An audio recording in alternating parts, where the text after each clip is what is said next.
See, that's the magic word that really means start the meeting. Okay, so this is going to be sort of our monthly meeting. We're going to continue going on next month, about every 3 weeks or the third week. So here's a couple of things I want to just sort of pass on to you guys, things we're trying to work on, right? So one of the things that we're trying to work on, and I think all of you guys, everyone here has been a club president at least once, is that a lot of times only the president is basically the communication conduit into the club. So the president gets all the information, and the president is expected to make sure that everybody in the club gets the information. Now, sometimes for a lot of different reasons, that information doesn't filter all the way down to the club. Maybe, you run out of time, you don't have time to really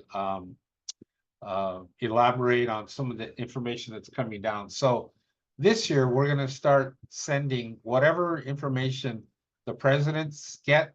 We're going to send it down to the club trainers or the Alaka'i, like this group. We're going to send it to the president-elect, and we're also going to send it to somebody on the board. Now, just a show of hands, does anybody here have a board where the head of the board or the board president is different than the club president? Or does everybody here, the club president and the board president, or the person who leads the board is the same person?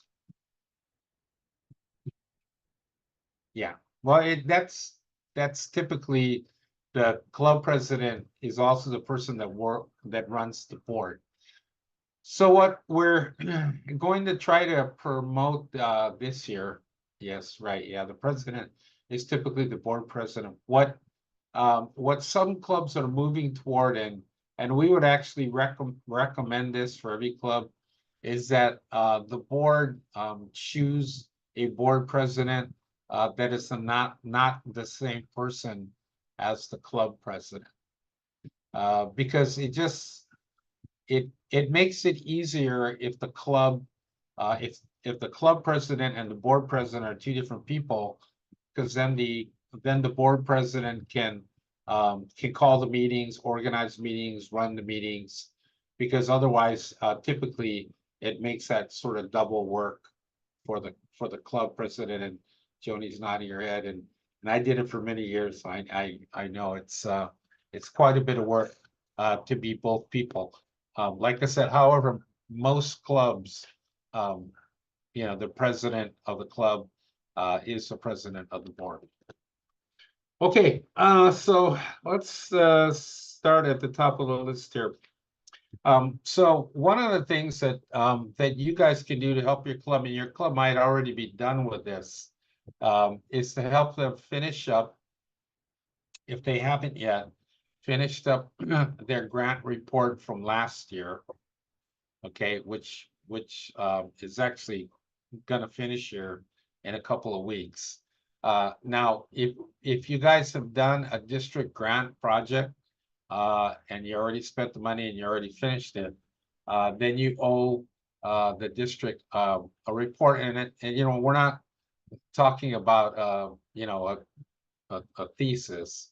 We're talking about like one paragraph, what happened, what happened, who did it serve? I mean, I think there's if you have that that one sheet application, you simply just write in what happened, and then you submit it to submit it online to the district grants person. Now, does everybody know what I'm talking about? I mean, if you do, can you nod your head if you have no idea what I'm talking about?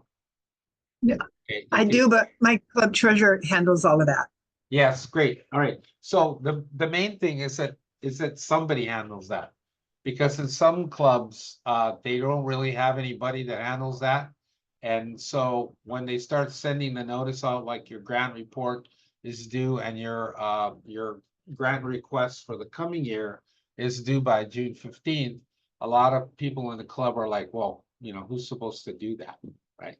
So in our club, we just assigned Zeta to do that this year, because we didn't. I used to do it all the time, and you know, that's not a sustainable thing to have one person like do it every year and not train somebody else to do it. So this year, being a good husband, I decided that I would share that with Zeta, and she would now have the opportunity to have the fulfilling job of submitting that grant report, and then making sure that we have a grant request for the following year. Now, has everybody's club done that? Submitted a request for what they're gonna do with their district designated funds for next year? Good, everybody got that? Okay, good, everybody did that.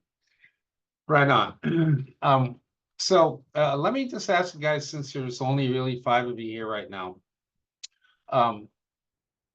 One of the most confusing things about Rotary, and especially Rotary in Hawaii, is for people to understand how the foundation works. And the reason that's confusing is that in a lot of cases, like in our club, Rotary Club of South Hilo, there's 4 different foundations that are circulating out there.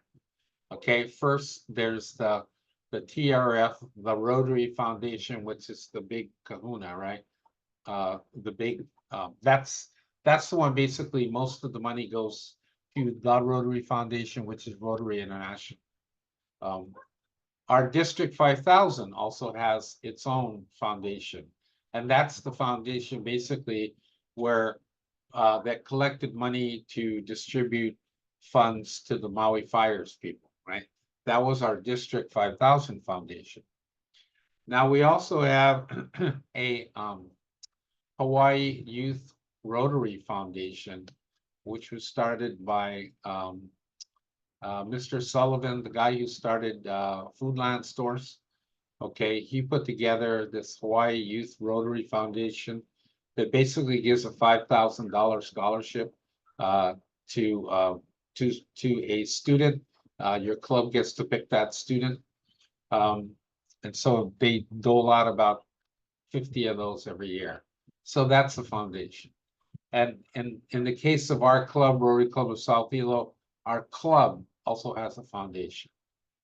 So for a lot of people, and especially if you haven't been in Rotary a long time, when they say foundation, it gets really confusing because people want to know, okay, well, which foundation are you talking about?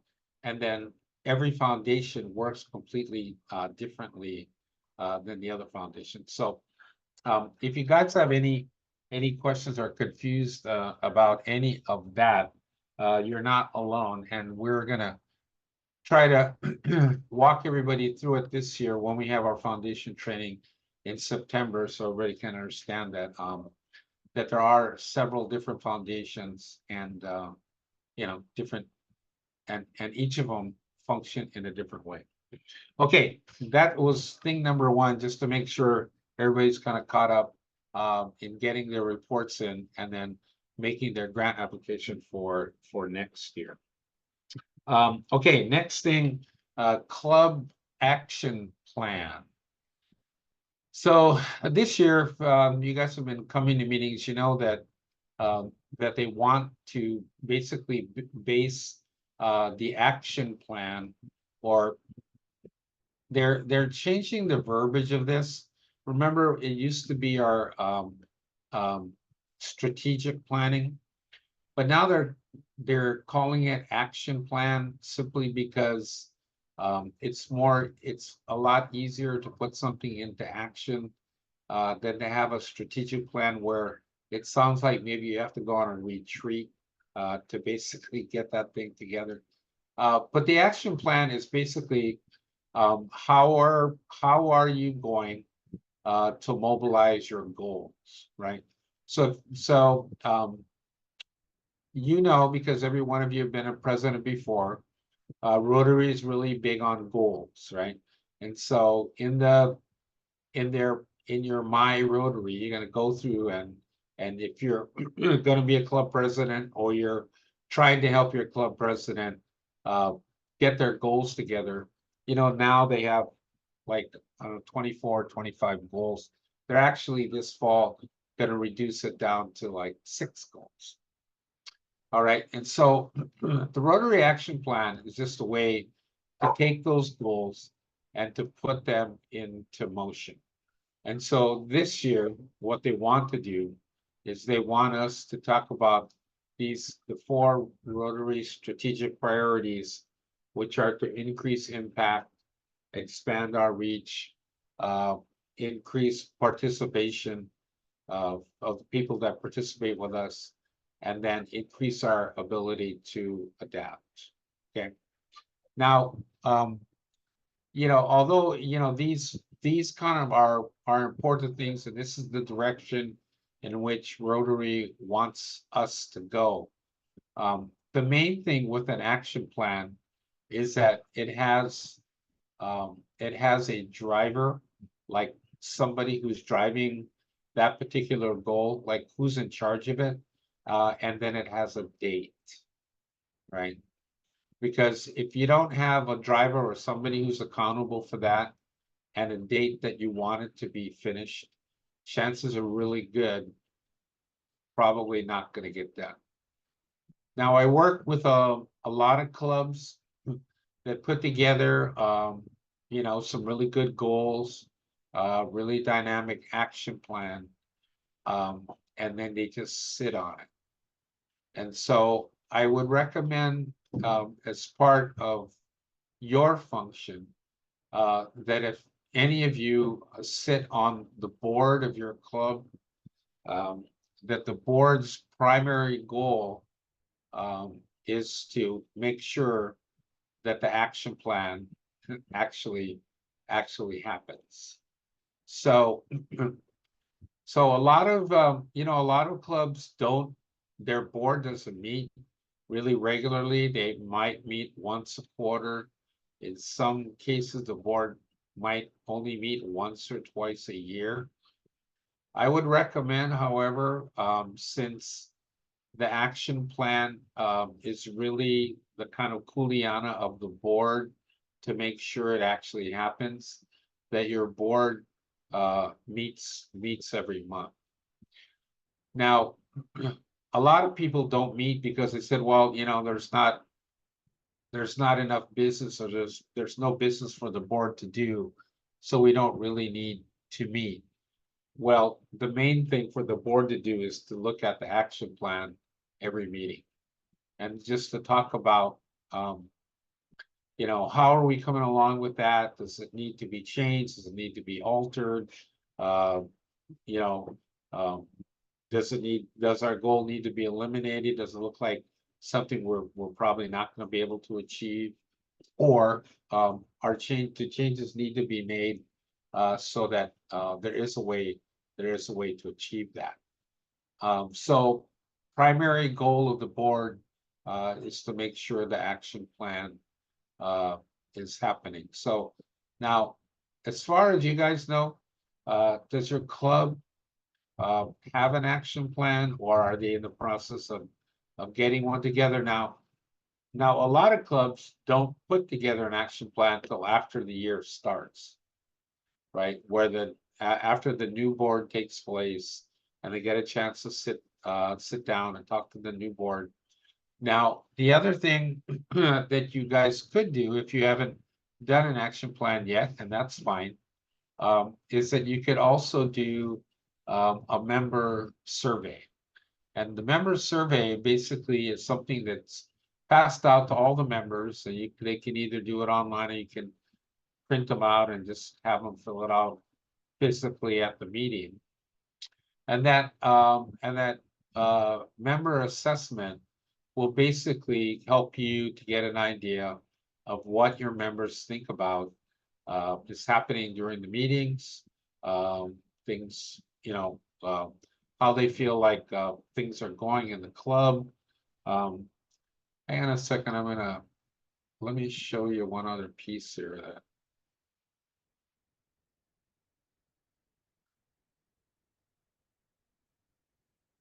One of the things that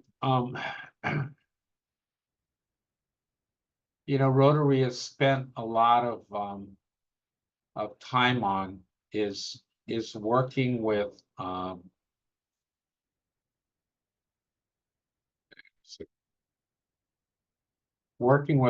Rotary Club experience. And let me open this up here.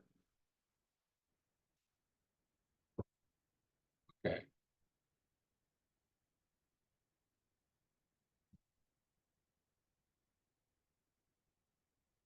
Everybody see this club experience? Okay, and although your action plan is designed to achieve goals in your club, your survey, if you take a survey, the survey will find out about these 5 things, right? And these things, which they call the club experience, these are reasons people come to Rotary and the reasons they stay in Rotary, right? So as you're doing your club survey, you really want to make sure you're addressing the things that people see as important in terms of their club experience. So let me go over these real quick.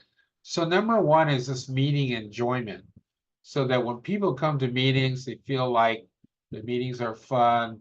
They feel like, whatever you're either presenting at the meeting is meaningful to them. Um, I took a meetings workshop from this guy named Kelly Atkinson, and he was saying that his formula for meetings is make them laugh, make them cry, and make them say to themselves as they're walking to the car that that was a really great use of my time. And sometimes if you will survey your group, they will tell you that, hey, why don't we do this for a meeting, or we could have this, or I heard this really good speaker, and you can invite that person. So I really think that if you have a chance, if you don't know what the member survey looks like, let me know, and then I'll go ahead and email it to you, and then you can send it to your members either via email, or you can print it up and give it to them. Okay, so number 1 is meeting enjoyment. Number 2 is confidence in club leadership. Okay, when members feel that they have input in the club, their club leaders are open to their ideas, and when they trust the leaders, and that they trust the leaders to make good decisions for the club. So confidence in leadership is really giving your members a sense that if you're in the leadership, that you guys know what you're doing, and you're going in the direction the club would like to go, and you're achieving the kinds of things the club wants to achieve. So confidence in club leadership. Number 3 is personal growth opportunities. When members feel that their club and Rotary offer them ways for them to develop skills to grow. And so that's why this year we're going to do more around leadership development at a basic level, at a intermediate level, and at a high, pre-district governor level. Okay, so I think people, what I've seen at least is that people that join Rotary, they're at a point in their life where they're sort of over themselves, they're past the point where their life is all about themselves. So that allows them really to open themselves up to help others, and to be open to new opportunities for them to grow. The 4th thing is to make connections and relationships. I have members in my club that have been Rotarians over 50 years. And when you ask them, well, why are you still a Rotarian? The main reason that they cite is that I like the people, and I've developed relationships that are worth coming to Rotary for. And so I think that when people connect with other people and they make these long-term relationships, that's the kind of thing that cements them into Rotary. I know for me, when I got into Rotary, I was thinking, oh, it'll be good for me to network for my business, and it was. But the quality of the people that I met in Rotary, that's the thing that solidified me in to wanting to be into Rotary a long time. And then number 5, of course, is meaningful service. I think one of the initial reasons that people come to Rotary is a chance to do something beyond just themselves, where members feel like, the service that they're rendering really makes a difference.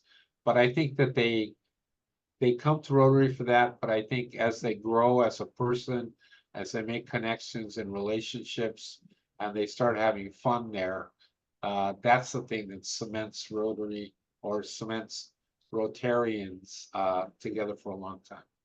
Hey, there's Naomi. Hi, Naomi. Okay. So Naomi, I kind of went through the stuff about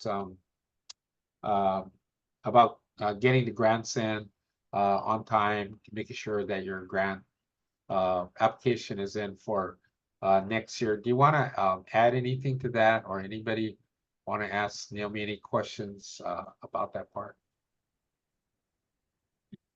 Wow, everybody's sending. Well, I want to add that, this year we're having a big discussion on giving gift cards. So gift cards, when you give it, it's unrestricted, and unrestricted funds are not allowed. So if you're going to give gift cards, and we're still getting clarification from Rotary on this, you need to specify that it's specifically for something. So like if you give Foodland, it's for food, right? But if you give a gift card that's open, it's unrestricted.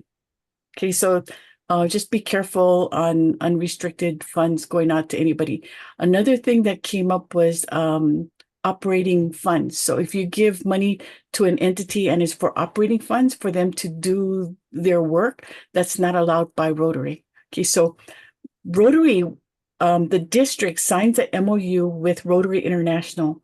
And so we need to follow their rules. So that's why they get that good rating from Charity Navigator. So that's called stewardship. So if we come down on you guys for your application to amend it or change it, is because we're just trying to follow the rules that Rotary gave us. Another thing, if you have multiple ones, it would be really good for you to add it up to make sure it comes out to your allocations. So I've seen several that don't come out, it doesn't add up. So it would be good if you just do a spreadsheet and say this project, this project. So couple A, you guys have so many projects, just put how much, add it up so that the cash unrestricted, matched, unmatched, all adds up to your allocation.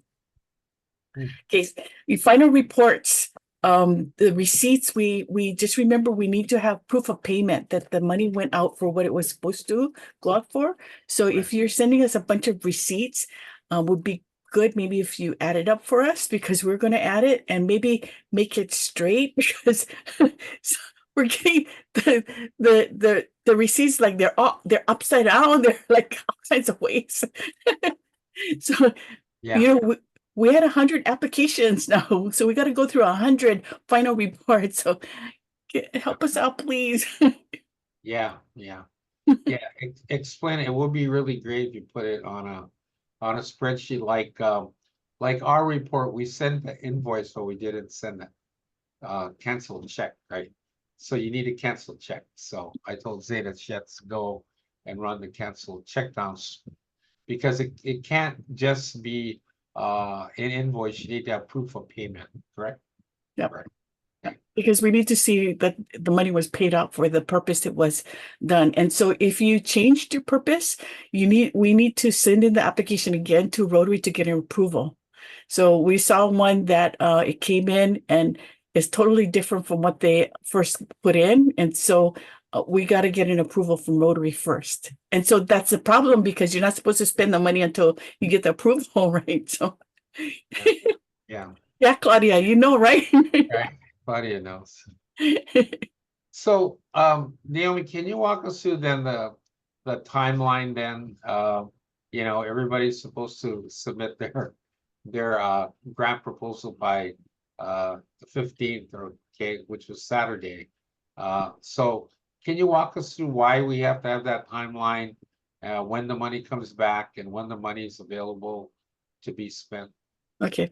Well, first of all, it's in our foundation policy manual that is June 15th that is due. But, you know, we have some leeway. The reason why we have it June 15th is because we need to first make sure we review the applications.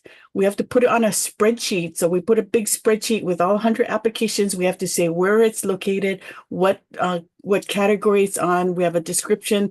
That's why when you do your application, if you start with the description, we can just cut and paste. Because otherwise we got to read the whole thing and figure out what you're trying to do. So we have to put in a short description of what the project is. Then we send it to Rotary. Rotary checks every single line item. And they'll say, you know, if something they don't understand, they'll come back to us and ask. So that's why it's June 15th, because we need time to review. We need time to put it into a spreadsheet, and then we need to send it in. So we want to send it in July, because some clubs need the money early. So for instance, if you have things that need to go to the school before school opens, you need the money early.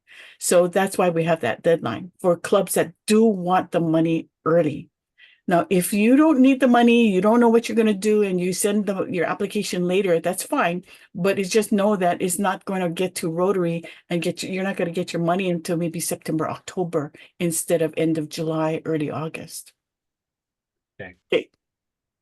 And then you can actually, if you end up doing your report or doing your project in September, you can just send your final report in September if you're done, instead of waiting till June, because I think a lot of clubs think, oh, I just wait till June and send it in when their project was actually finished in the fall. Oh. So yep, it's the final report is due 2 months after you finish your project, but no later than May 31st. And we need it May 31st because we need to review all the receipts, the application, make sure the amount is the same as when you applied.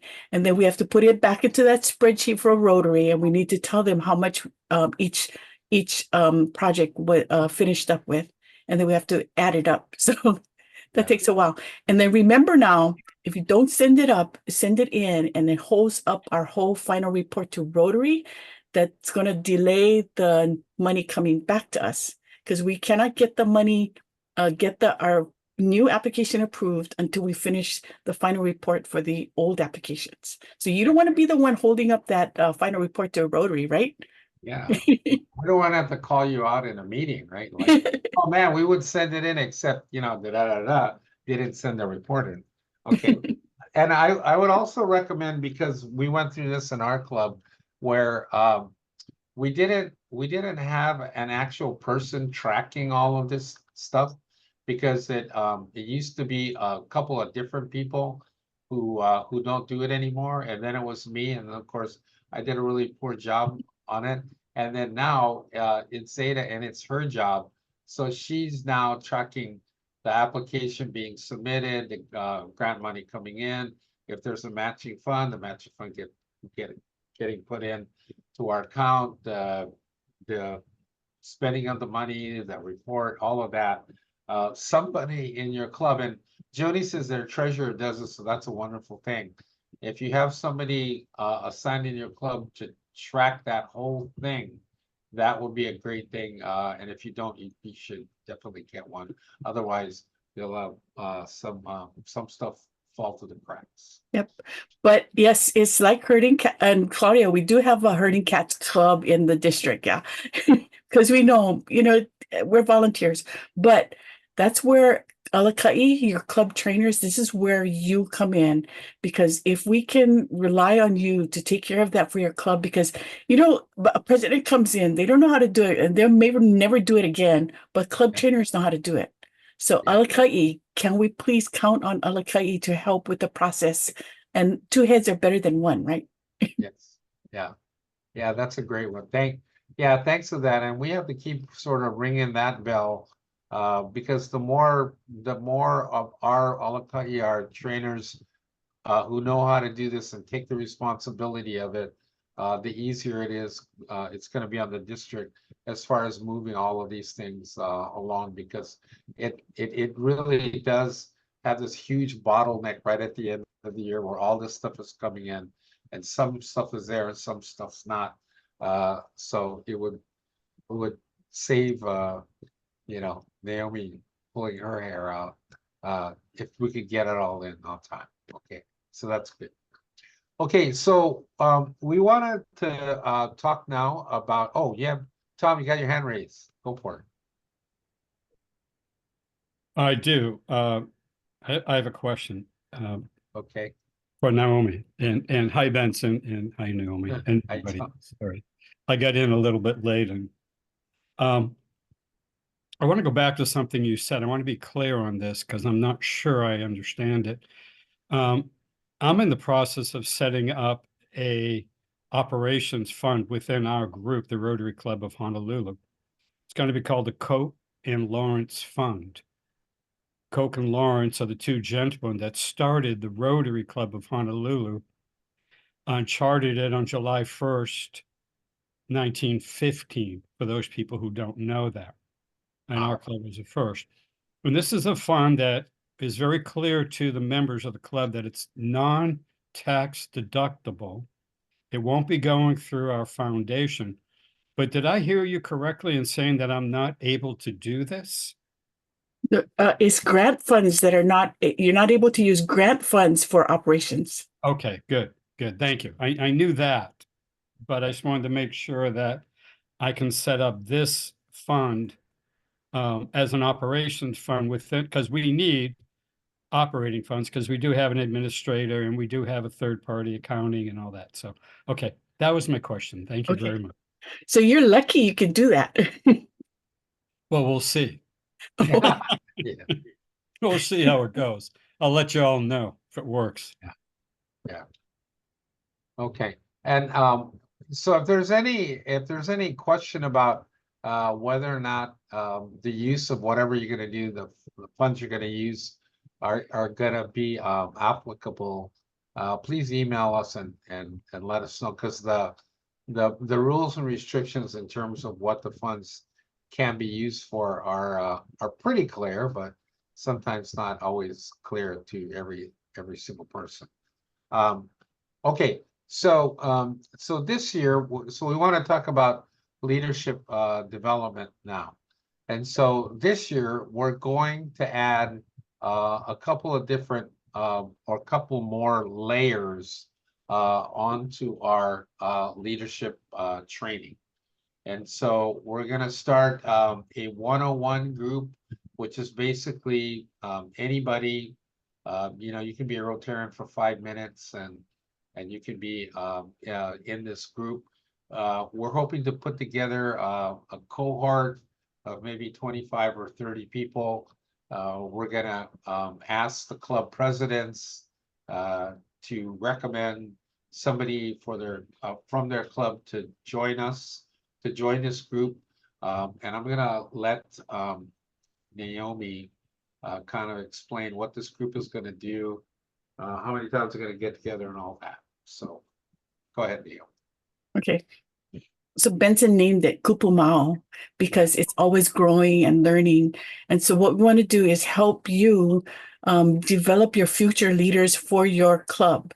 So if you can help your president, so this is starting in August, yeah. So your PE, nominate one person from your club to be in this Kupumao class. And so what we're going to do is it's a leadership 101 class. So giving them some leadership skills on how they can develop themselves as a future leader. So someone with potential in your club that you might want to groom to take over as president in a couple of years, or just be a committee chair for your club.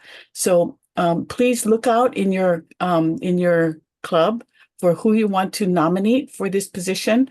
And then what we want to do is give them skills like being resilient, social, emotional learning, leadership skills, how to have some time management skills, how to run some meetings, just really basic 101 kind of thing. And we want them to work as a group on a collaborative project. So we're going to ask them to meet together and come up with a project for the AG area, for the district. It could be an international project, something that they choose to work on. They do the research and maybe they can execute. So maybe it's a big festival, a big picnic for your AG group. Everybody in Hilo comes to this picnic. We want to give them value added. What is it that they can get out of Rotary that is good for them? So it could be a family outing, or maybe it's an international service project that everybody can go to. So they're going to come up with a project, and this is a kind of an exercise for them to practice their leadership skills and work together. So that's one. And so we hope that we can graduate them into future leaders for your own club. Okay, so that's that 101 thing.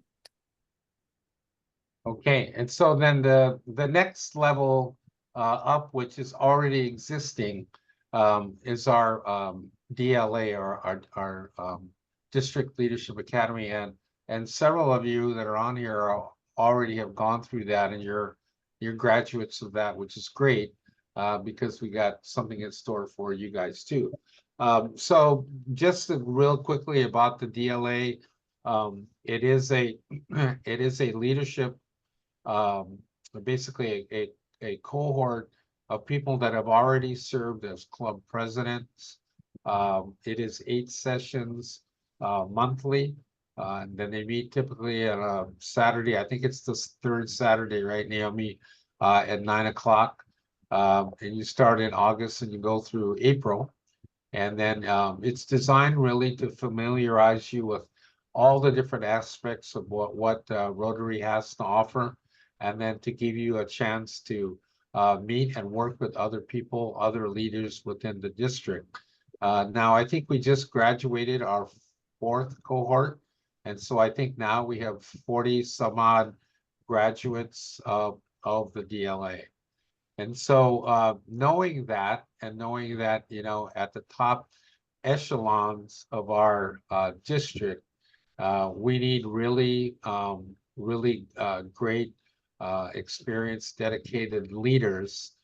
Then our conversation has been going actually for a couple of years now, to start a 300 level leadership training. And this training would be like a small cohort of maybe 6 or 8 people, and it would be designed to help people to understand what kind of leadership opportunities are there at district governor level, or at some of our bigger committee levels. So I'll let Naomi talk about that too. Oh, I forgot to say that for Kupumao, it's going to be on a Thursday. It's the 2nd Thursday of the month, starting in August, ending in January. So it's just 5 months. So nothing in December. And it's from 6:30 to 8 o'clock.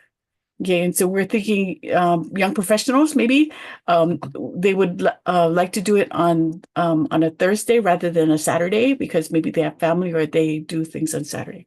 So the 301 level is to really dig into district. And so we're going to talk about how the districts work together, the committees, what the committees do, what a district governor does, what an AG does, and really trying to see how we can groom people to take on district level positions or maybe zone positions. So this is for someone who has gone through the District Leadership Academy, and it's a small group so that we can learn together and ask questions. You got too many people, you can't really ask a lot of questions. So this is something to really get into doing this. And so this will be,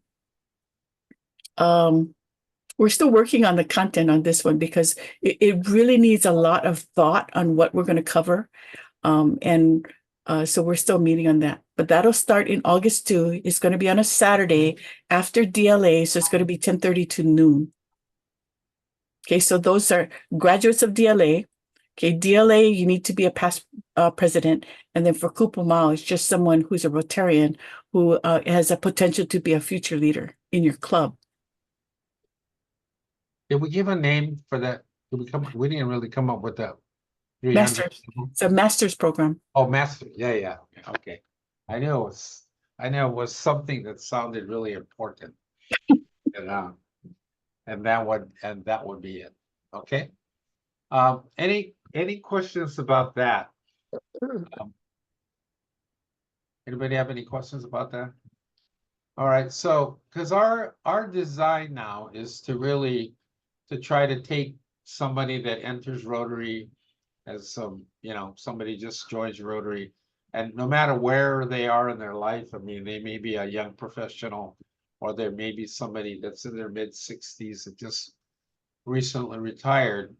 But if they want to have an opportunity to do some leadership work, that they have basically the steps or the levels at which to pursue that within Rotary. Because one of the things that we see, throughout all of the districts in our zone is that they're really challenged at the very highest level to get good candidates for their district governors, and so or at those highest levels of those big committees like membership foundation, those kinds of things. And so to be able to have people that are capable and competent in those areas, we really have to have training programs that are designed to help people kind of go up those levels. So any other thoughts about that?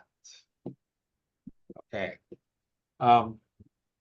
So next thing I wanted to go over is just that everybody's going to have a new president-elect here in a couple of weeks. So as a district trainer, this is your Alaka'i time, is to kind of cozy up to your president-elect, who is not going to be the president, like Claudia, and see if there's anything that you can do to help them to get adjusted, to answer any questions that they might have. In a lot of cases, of course, it's going to be a Hanaho person who's already been the president at least once before, and so even that person who's going into their second year, it would be great for somebody to ask them. So now that you're starting your second year, so what would you do differently this year that you did last year, or you didn't do last year, or you did last year? So just wanted to call your attention to that. This transition period, first couple of months of the year, is always the time where, especially if a new leader, somebody who hasn't been club president before, they're trying to get their sort of sea legs on to be able to feel confident, ringing that bell and running that meeting. All right, any thoughts about that? Okay. About last thing, we only got a few more minutes here, is to just really to talk about what's coming up as far as training in the next couple of months. And I'll share this with you. This is, since there's only a few of us, this is kind of our internal document right here, but here's July and August, and all of these yellow spots right here, they're all trainings. And you can see that on the 13th, we've got membership think tank. Presidents are having their, I think this is the second Monday, their regular meeting. Board trainings on there. We are going to have a question and answer session for anybody who's interested in applying for district governor. And then this welcome to Rotary is something that we're going to do every month.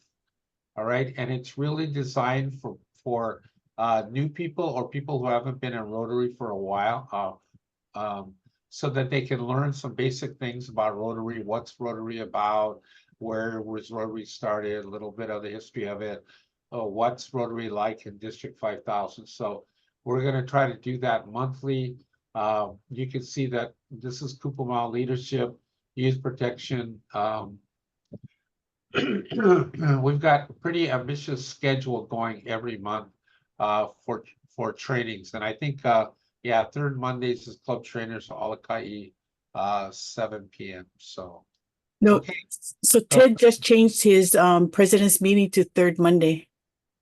Yeah, so he just changed it last week or the week before. So we need to That's fine. decide when Alaka'i is going to meet.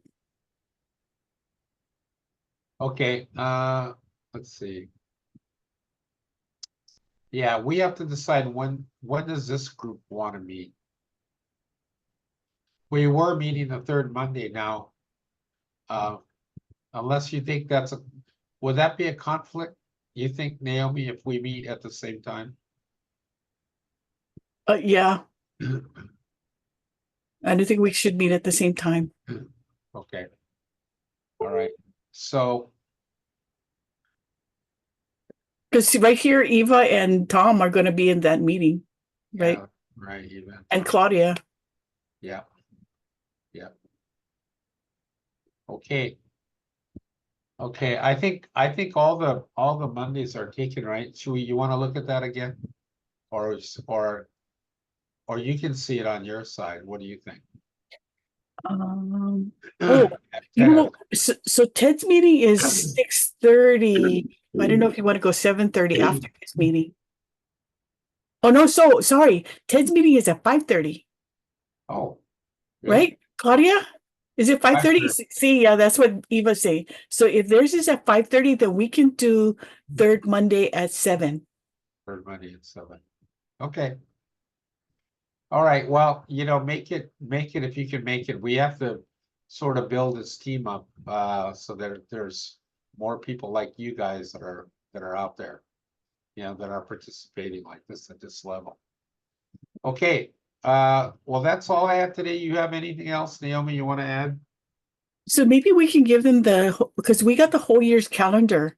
And so if we can give them, what's coming up, because it would really help if you folks can help remind whoever needs to go to those meetings to go to the meetings, because it'll help the club. The more people you have that are getting the information, the more organized you can be. Yeah.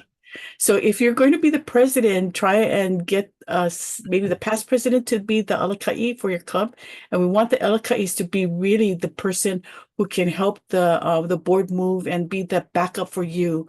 You always want to have a backup, an alternate plan in case something happens. So maybe you're stuck in traffic, you didn't get to your meeting, so somebody knows, oh, I got to start the meeting at a certain time.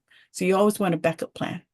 Okay, so we're gonna clean this calendar up then, Naomi? Yeah, yeah, I'm Okay. looking to give it out. Okay, so we'll clean this calendar up and send it to you guys, and it's actually the most comprehensive calendar that anybody in the district has, and you're of course gonna have that, so that you'll know stuff that nobody else knows except you, and then Hey. us.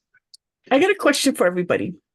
Okay, so when you're looking at your district governor, what do you want to see in a district governor?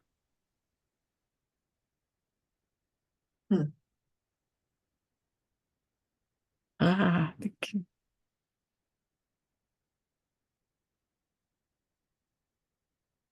Maybe we could send you notes, Naomi. Okay.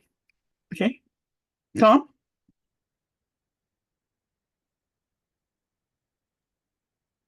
Got some Real stuff in quickly, the chat. sorry, I know we have a time limit here, but what I'm looking for in the district governor is somebody that can help bring the individual clubs together on projects, particularly. So I reached out to all the Oahu president-elects because somebody sent me a list of all their email addresses. So I just, blasted them with an email because I have a beer festival coming up on Saturday from 4 o'clock to 9 o'clock. And I wanted to see if I could get other clubs involved. And I really laid it out pretty clearly what we're all about. And I'm not going to share any of the proceeds from this event with them because this is our fundraiser, the only one this club has ever done in its 100+ year existence. You will get like 2,500 people showing up, but it qualifies as a community event. And so I wanted to see who I could get involved in these president-elects. And I will tell you, I'm surprised. I've been getting a lot of contacts, a lot of people responding. And so I copied Conrad on it, and I wanted to see if he got involved. I know he's traveling, so he's been kind of out of the picture for a while, but that's what I'm looking at, looking for from a district governor or assistant governor, or Ted was copied on it as well. And I just think it's better for all of us if we can get involved in these events as a Mhm. group. Mhm. I don't know. So we're trying to have like a message board where we can post the fundraisers and projects that people need help with, and so hopefully that'll go this year where we can put up like a message board. Then, well, Conrad's back, by the way, but sometimes it's working with your AG group. So AG's group should be meeting once a month, and then that's where you can have the everything on the table. This is what we're doing. These are the speakers, because maybe some of the speakers you have, you want to invite other clubs to. So just sharing this so that a club member from another club that maybe is going to be in your area on that day, they can go and visit, or maybe they're on another island and they can do a service project with someone. But just that sharing of information is a really good thing. So hopefully we can do this coming year. Message board, AG area groups. If your AG would do a newsletter for your AG area and it goes out to everybody in your area, then they would know, because maybe there'll be people who are in other clubs that didn't get the message from their president that you're having a volunteer opportunity for your beer fest. So then, there's another way for people to sign up on it. But the district governor has a lot to do, not only communication, getting the clubs together, it's working, having some, and they don't need to do it themselves. They need a good district group to help them with working with struggling clubs, with clubs that need help with membership. There's so many different things that we need to do. So the district governor needs to make sure all of those plates are moving at the same time. Interact, Rotaract, international service, club service, they're all moving at the same time. So we need a strong district level group too. I agree. And I want to make a comment too, Naomi, if I can. I know we're over. But I'm finding with our Oahu president-elects, we're inviting each other to our change of command meetings that are happening. And it's like a camaraderie a little bit. Come to mine, I'll go to yours, get to know everybody. And I strongly encourage that because I think it's what we want to do. We want to get to that a little bit more. As a matter of fact, I'll be at Eva's meeting this Wednesday. I think James Pierce is speaking, and he invited me. So I just think this is good if we can do more of this kind of sharing and working together. Yep. Because we are all Rotary. Yep. But you'll find that your classmates, your peers will be your classmates forever, and you work together for different things. So make those things happen. And James was really good in your club doing the Rotaract. So his community there, his youth service was really he was very helpful. Yeah, don't tell Eva though, but we're going to steal him back. So. Okay, folks. Well, hey, thanks for spending an hour with us again tonight. Appreciate all of you guys. I'll try to send a notice out next month a little earlier. Yeah, sorry, it's Father's Day. But yeah, if you have any questions, thoughts, ideas, please feel free to send it over to us. And Joni, I am sending you those backgrounds right now. So, okay, thanks a lot, everybody. But thank you for all you do, and you guys. The Alaka'i is so important to the club. You are very